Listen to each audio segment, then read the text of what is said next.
I'm ready to make a change. I want to make more money. I want to get healthy. I want to start a business. I want to spend more time with my family.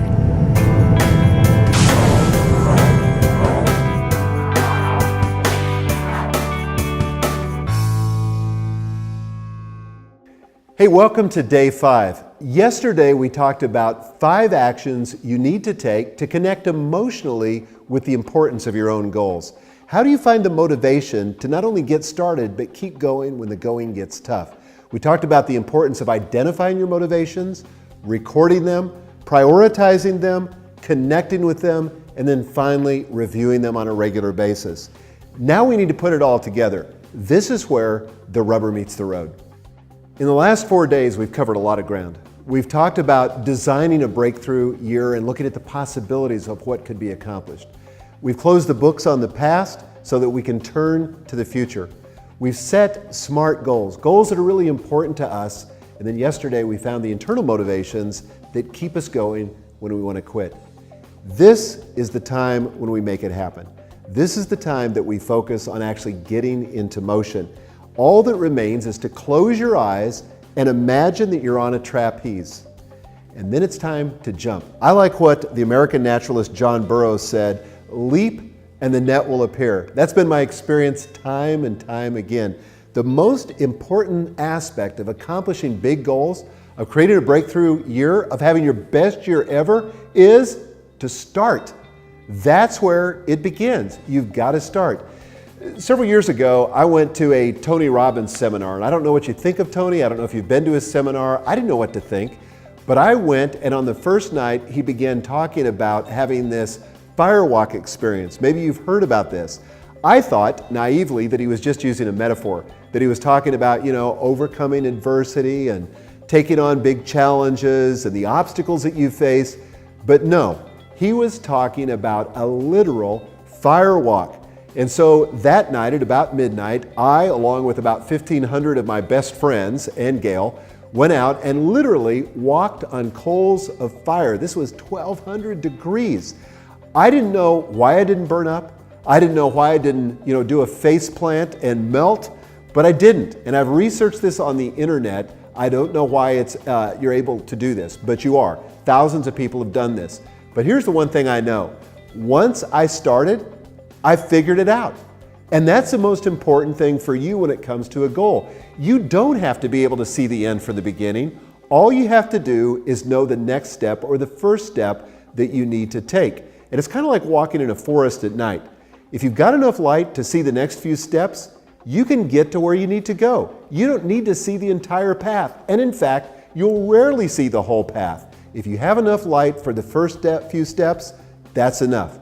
All you have to do is start, and starting is the most important step you can take in finishing. As it turns out, setting the goal is only half the job. The other half is actually taking action, and you can do this by taking 7 steps. Step number 1, get off your butt. Not butt with 2 T's, but butt with 1 T. I'm talking about things like, well, I would do that, but I just started a new job. Or I could do it, but I don't have the energy. Or I could do it, but I have small children.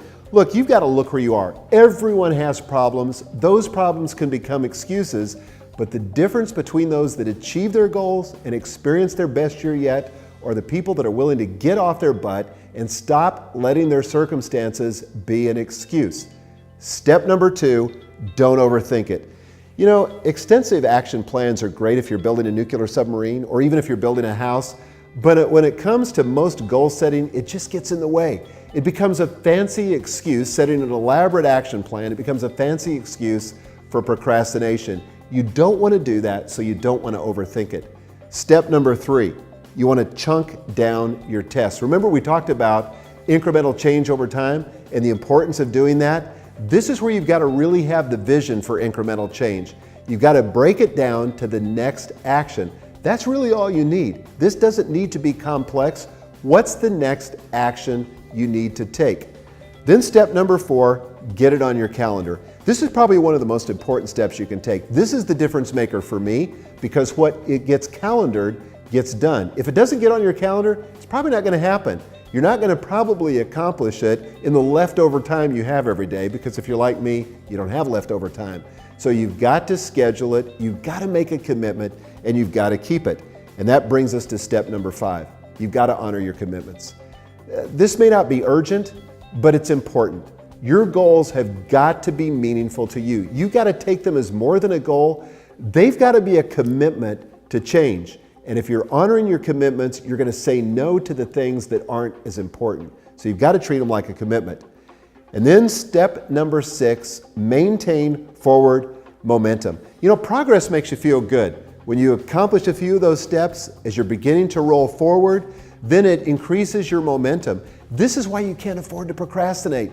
Once you get started, you can't stop. You've got to grab that next action and keep it moving. Identify the task that's next and act on it.